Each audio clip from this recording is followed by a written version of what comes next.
জানেন তো, ব্যবহারে ভালোবাসা বোঝা যায়। ভালোবাসা বোঝা যায় ভাষার চয়নে। রাগের মাথাতেও পারস্পরিক সম্মান বজায় রাখায়। ভালোবাসা বোঝা যায় ছোটোখাটো বিষয়ে সম্মান প্রদানে, ছোটোখাটো বিষয়ে মনোযোগী হওয়ায়, যত্নে খেয়াল রাখায়, কখনো কখনো জড়িয়ে ধরায়। দেখা হলে চোখের ভেতরে তিত্তিরে নদী বয়ে যাওয়ায়।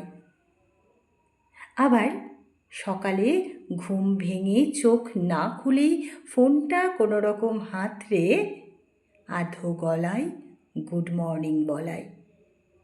আসলে ভালোবাসা বড্ড অদ্ভুত।